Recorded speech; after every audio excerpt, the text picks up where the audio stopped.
Thank you very much. I'm delighted to start the first session. The rules are we're going to have a 25 minutes presentation and afterwards 10 minutes of comment and afterwards a discussion. And our presenter is Dr. Daniel Loick, who is an assistant professor at the Goethe University, Frankfurt in Germany. He was previously a postdoctoral fellow at the Mahindra Humanities Center at Harvard University, and today he's going to talk to us about the common Usus Fructus of the earth. Yeah, thank you very much. Thank you for the invitation, for the organization of this conference. I'm super excited to be here.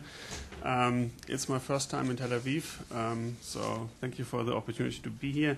And also I'm quite humbled, I have to say, to be in the same conference with all the capacities of the field. I hope I can bring something to the table. I come from social philosophy and I have a very modest proposition to make, so I hope it will resonate with some at least.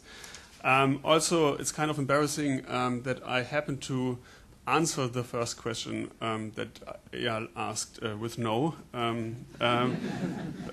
But I try to make something of it, so I try to I hope we are still able to talk to each other.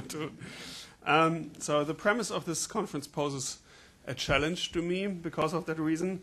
It is my conviction that the very concept of sovereignty not only inherently binds us to a political rationality based on violence and counter-violence and thus prevents us from developing better forms of political community, but also that it has proven incapable of solving the most pressing issues of our contemporary global society, like coordinating measures against climate change and ecological disasters, international peacekeeping, and the protection of human rights. I believe that the solution for these issues lies neither in a world of states nor in a world state, but only in a much more fundamental restructuring of our basic political framework. Instead of searching for an alternative understanding of sovereignty, I would rather propose to search for an alternative to sovereignty. However, I decided to avoid this difficult and somewhat moot question by focusing on the second term in the conference title, namely trusteeship. In a recent paper, one of our hosts, Eyal, has made a forceful case for rethinking the concept of sovereignty in terms of trusteeship. In a densely populated and deeply integrated world, he argues sovereignty should be conceptualized as a trusteeship not only toward a state's own citizens, but also toward humanity at large. Accordingly, sovereigns should be required to take into account other regarding considerations when forming national policies that may have effects beyond the national jurisdiction, even absent specific treaty obligations. And we heard part of that a couple of minutes ago. While I do think that this is an important step in the right direction, the concept of trusteeship should be further specified.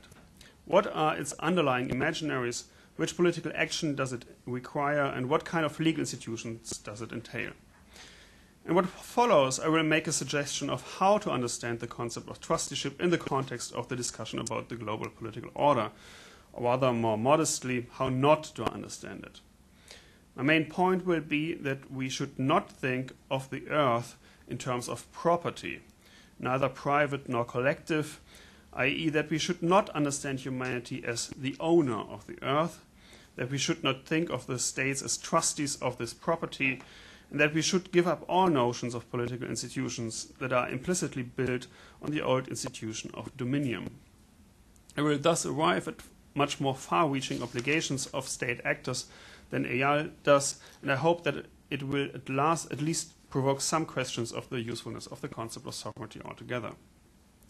I proceed in two steps. The first part of my paper, I present three arguments against the idea of common ownership of the earth. In the second part, I want to suggest a different understanding of trusteeship that avoids at least some of the problems I developed in part one, namely as a common usufruct of the earth. I then only very briefly discuss the political consequences of this idea, and unfortunately in both parts of the paper I will be speaking on a rather general level due to a lack of time and also a lack of my abilities. I do hope that my paper provokes responses that will help me develop my arguments in greater detail. So to the first part. which is entitled A Vulgar Idea, Common Ownership of the Earth. In his recent book on global justice, Harvard political theorist Matthias Risse proposes the concept of common ownership of the earth. Situating himself within the natural rights tradition, especially influenced by Hugo Grotius, Risse argues that humanity collectively has property rights to the planet. Risse further specifies his model of common ownership by demarcating it from no ownership, joint ownership, and from private ownership of the earth. Common ownership, according to Risse, means that all human beings have a right to use the planet's resources, limited only to raw materials, thereby excluding everything that humans have made, without the right of excluding others from using it too.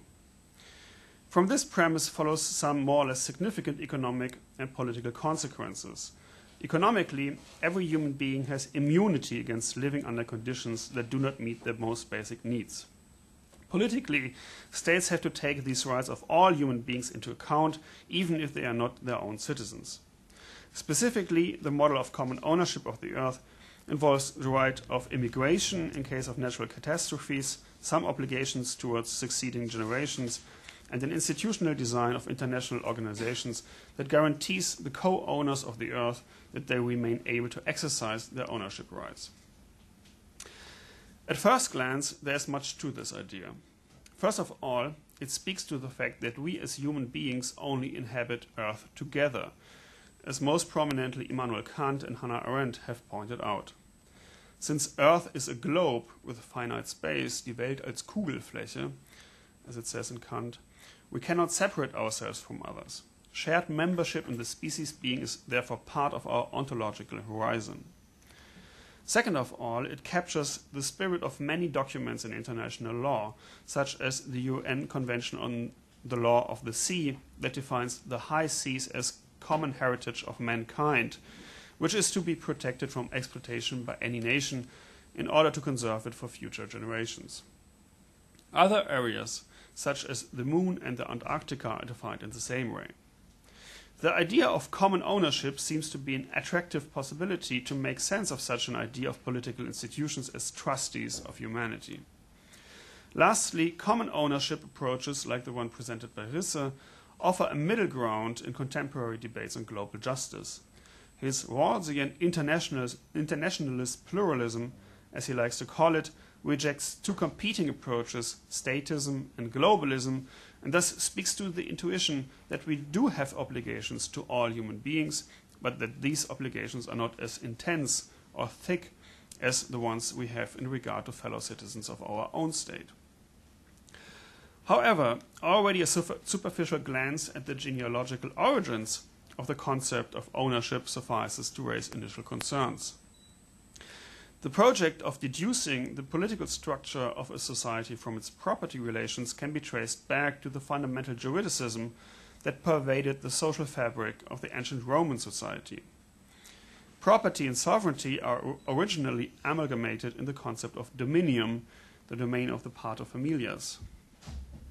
In the Justinian codes, this Dominium designated the most absolute power somebody can have over a person or a thing.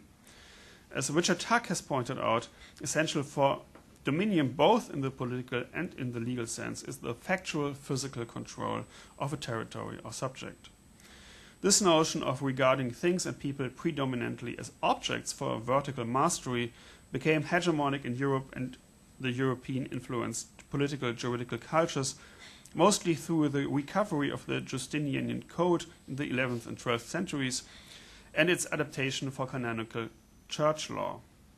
If we would want to illustrate its enduring significance by reference to the different legal areas, we can say that dominium was to become property in private law and sovereignty in public law. The shared genealogy of property and sovereignty is important for an adequate understanding of both, since during the long and intricate histories, the underlying imaginaries remained irreducibly intertwined with each other. We still think of property as sovereignty over a thing, and we still think of sovereignty as a vertical, monological, and direct power. So no other regarding obligation there. However, this genealogy proves its fatal impact today, for these imaginaries are in crisis. Instead of continuing to cling to them, I will argue that we should start to rethink both sovereignty and property much more fundamentally. Let me now sketch my objections against such a proprietary conception of trusteeship in a more systematic manner. In this, I'm less concerned with the specifics of Risse's approach than as an example of a larger tendency within the dominant political discourse today. Risse's book is indicative of the liberal dispositions to reductively describe all kinds of relationships in merely juridical terms, thereby missing the most significant features of human existing and coexistence.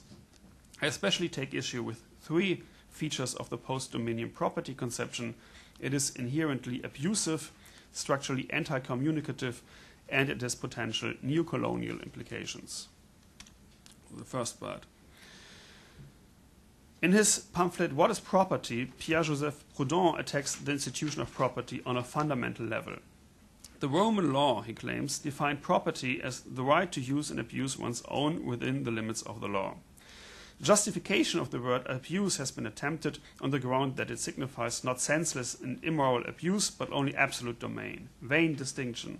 Invented as an excuse for property and powerless against the frenzy of possession, which it neither prevents nor represses. The proprietor may, if he chooses, allow his crops to rot underfoot, sow his field with salt, milk his cows on the sand, change his vineyard into a desert, and use its vegetable garden as a park. Do these things constitute abuse or not?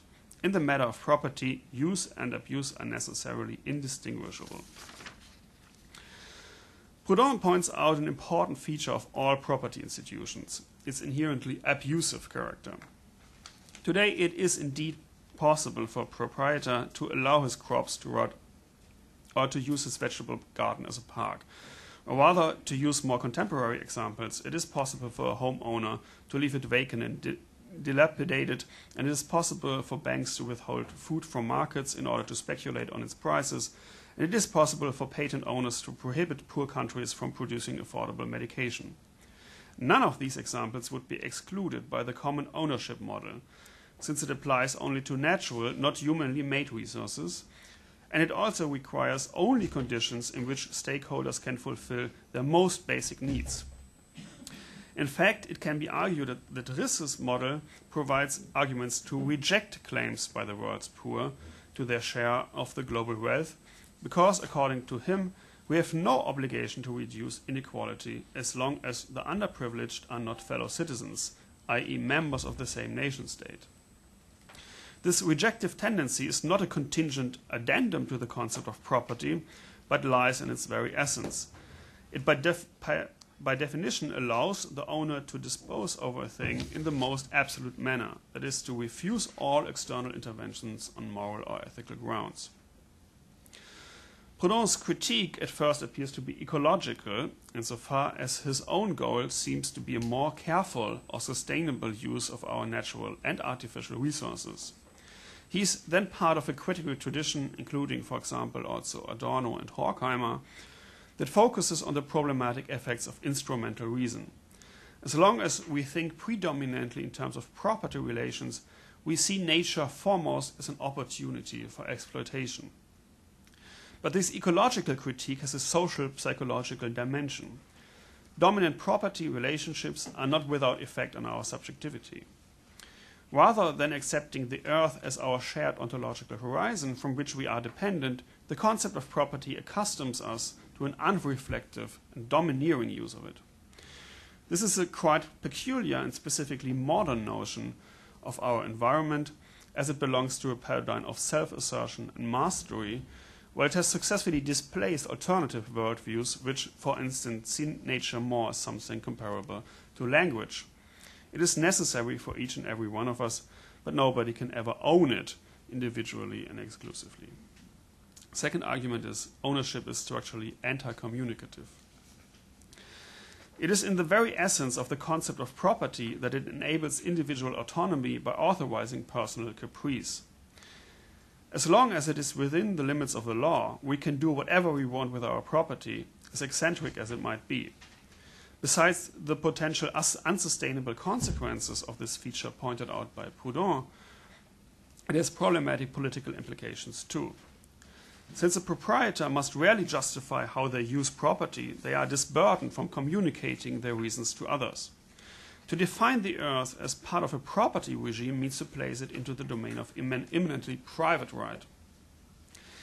Even conceptions of common ownership, like the one Matthias Risses defends, in which all human beings have to share their ownership with each other, have this anti-communicative implication.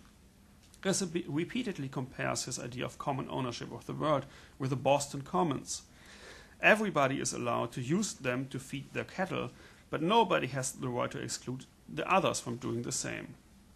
However, there's no need at all to deliberate with others, for example, about for what needs they use these resources, how to make the common use more sustainable, efficient, or pleasurable, or any other aspect of the co-owners' lives. In short, their shared use of the property does not lead to a shared project. Hegel, in his lectures on the philosophy of history, has pointed out that the absence of such inner bonds and an intrinsic interest in the well-being of fellow citizens necessarily leads to the increased circulation of bad reasons. If somebody can always simply declare his reasoning private, they can make their decision only dogmatically, that is by reference to the self-sufficiency of the decision itself. It is very easy to see how such a notion transferred to a global scale must fall short of developing a convincing design for the world society's political institutions that is able to confront the pressing issues of the 21st century. This is not only a matter of efficient coordination, but also of legitimacy. Any property-based conception of trusteeship implements a principle of non-intervention in the basic framework of global justice and thus limits the possibility of democratic decision-making and democratic deliberation. Transnational democracy, however, necessitates not less but much more willingness by state actors to allow the world society to co-govern what is until often called internal or domestic affairs. This argument gains even more weight if we defend a deliberative model of transnational democracy. Deliberative models of democracy, most famously advocated by Habermas, place special emphasis on the process of public discourse, since they deem deliberation, not mere voting, to be the main source of democratic legitimacy. Deliberative democracy therefore requires from its citizens at least a minimal willingness to participate in a discourse that is oriented towards a mutual understanding, not just strategic or instrumental interest. It is obvious that the very concept of private capriciousness, as secured in the institution of property, is in tension with any model of deliberative decision-making. Obviously, most proponents of deliberative democracy do not object to the institution of private property within the nation-state, as long as it is sufficiently balanced with the citizens' individual orientations toward the public good. Because within this framework, property relations are subject to national legislation, and therefore to some sort of collective decision-making. The same is not true for conceptions of common ownership of the earth. As long as strong international political institutions with the power to legislate in a universally binding fashion, a very ambivalent goal in itself, are missing, we lack any possibility of mitigating and compensating the dissociative dimension of the institution of property. As Hegel already noticed in regard to the decline and fall of the Roman Empire, an individual's supreme reign within the framework of their private will necessarily let public matters, the res publica, fall into rot. Third argument is the neo-colonial implications.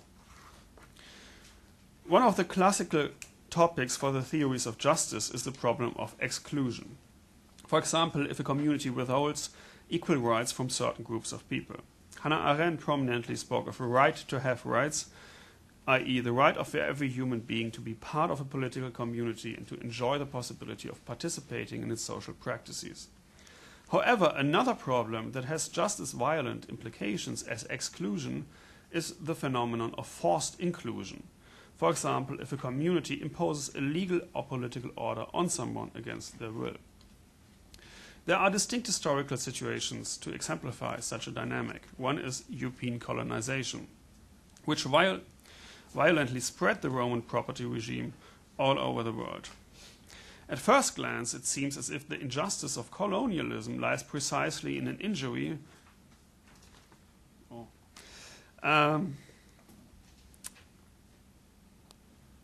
of indigenous people's property rights. The European colonizers took what rightfully belonged to the native population. But in many cases, the colonizers inflicted violence on a much more fundamental level, namely by forcing indigenous people to relate to their environment in terms of property in the first place. Such an imposition of a property order on someone against their will constitutes violence, even if it does not include taking something from them. Rather, the violence of such acts consists in the damage of the very ethical substance of an autochthonous community by converting them into an alien social grammar and the accompanying devaluation of prior local knowledges and practices.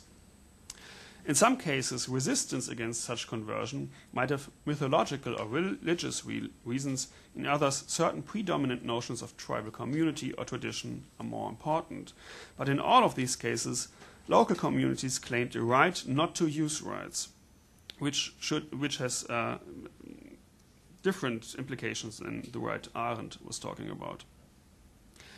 Consider the case of Australian Aborigines. It is well known that the Aborigines have a particular perception of territory and spatiality that is distinct from the hegemonic Western understanding. Among other things, the Aborigines have a nomadic or semi-nomadic form of life. Their relationship to a certain location is multi-dimensional. They might see it as a cultural artifact, site of habitation, natural resource, or sacred place. When British colonizers declared Australian territory a terra nullius, which was basically up for grabs, the injustice was not just the ignoring of previously and socially established customs, but also the predefining of any potential intercultural exchange through the imposition of Western terms and concept. This forced the members of indigenous groups to transform their subjectivity into a corresponding legal personality. The concept of common ownership of the earth perpetuates these negative consequences of juridification, for it forces subaltern communities to enter in a form of relationship with their traditional oppressors that implicitly continues to privilege the latter's partial perspective and knowledge. Okay, I'm just going to go to my second part now, with 3 minutes left. The solution for all this. In the chapter that deals with the price of land in the 3rd volume of Capital, Karl Marx ridicules the idea of the immutability of property relations. From the standpoint of a higher economic form of society, he writes, private ownership of the globe by single individuals will appear quite as vulgar as private ownership of one man by another. Even a whole society, a nation, or even all simultaneously existing societies taken together are not the owners of the globe. They are only its possessors, its usufructuaries, and, like boni patris familias, they must hand it down to succeeding generations in an improved condition. Marx here elegantly hides a shift in perspectives, because while private ownership of one man by another, i.e. the institution of slavery, can be criticized using normative standards of justice and equality, criticism of the notion of ownership of the globe is in need of different criteria. The criteria Marx supplies come from the domain of social philosophy, as they concern the ethical quality of human relationships. By simply calling the idea of a common ownership of the earth vulgar, abgeschmackt, Marx invokes an aesthetics of communal existence that he believes to be generally plausible. To think of our society mainly as an association of property owners leads to an impoverished and therefore distorted understanding of what it means to be a member of the human species being. This idea is also underlined by the surprisingly conventional comparison to boni patris familias, good fathers of the family. No good parent would even think of the bonds with their children as being constituted by merely juridical or quasi-juridical obligations. If we exchange...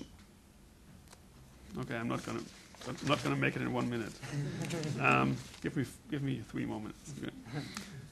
Start a little bit later. No good parent would even think of the bonds with their children as being constituted by merely juridical or quasi-juridical obligations.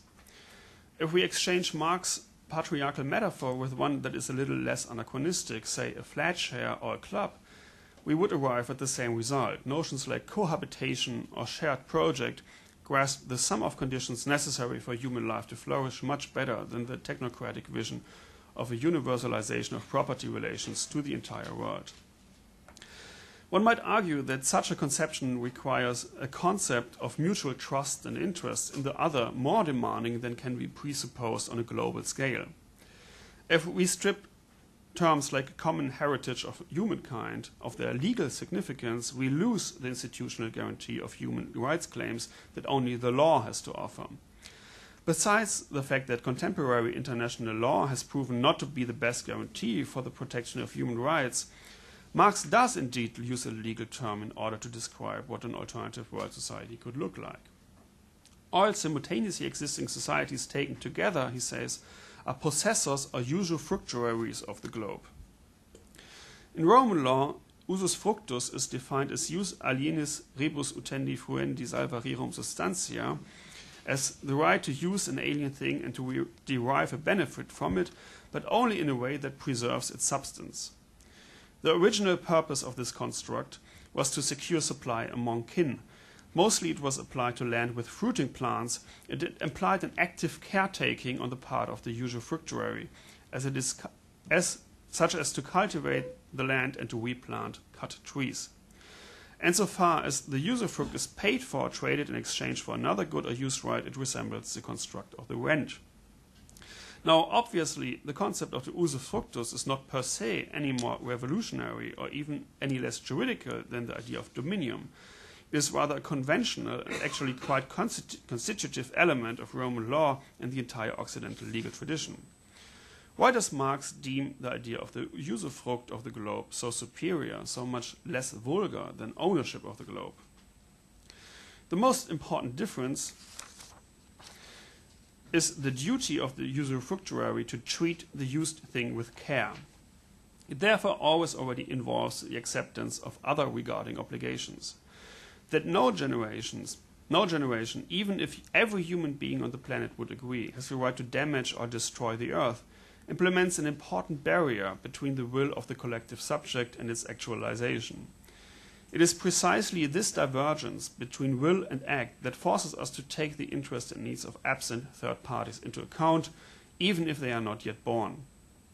The divergence between present and future generations is only one mode of asynchronicity of will and actualization, but this model is not limited to a temporal transference. Succeeding generations are not conceived of as absent contractual partners, but rather as symbolic placeholders for the figure of the third as such. They function as a general resistor or barrier that, by avoiding any concurrence between use rights and ownership, compel the usufructuary in principle to a careful and other regarding treatment of the planet. I'm now going to skip a section on Grotius, who I think has given some hints about how to think of the usufruct, but we'll hear much about Grotius in the next talk, so I think I can skip it here and jump right to the conclusion. The idea of common usufruct of the earth, therefore, not only corresponds much better with the ontological condition of a shared membership in the human species being, but it is furthermore able to avoid the problems with traditional ownership models. It is careful, as opposed to abusive, since the usufructuary is inherently bound to take others' interests and needs into account. It is communicative, as opposed to anti-communicative, since it implies a mode of referral and relegation that necessitates a common deliberation, and it is respectful to divergent legal trajectories, as opposed to neo-colonialism, since it merely puts constraints on private or public action without forcing anyone to positively accept a global legal order. To sum up, since the traditional concept of sovereignty has proven not only to produce and reproduce the potential for violence and destruction, but also to be an unconvincing model of global integration, we should rethink political governance in terms of trusteeship.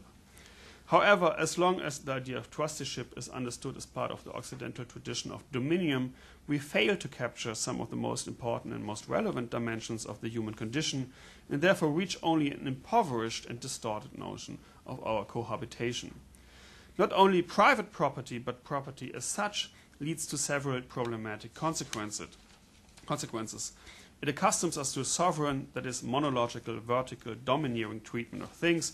It impedes common deliberation about a shared project and undermines the vitality of political institutions, and it involves forced inclusion into an alien legal order, thereby devaluing local practices and knowledge. The idea of a common usufruct of the earth, as introduced in passing by Marx and conceptualized in regard to the sea by Grotius, which I didn't talk about, is not only much closer to our intuitions about our shared ontological horizon, but also has significant moral, legal, and political consequences that are action guiding in the current political context. It therefore allows us to imagine leaving the restrictions of the Dominium tradition behind and to think of property not as a condition, but as an obstacle for shared use of shared resources. Thank you very much. Thank you very much.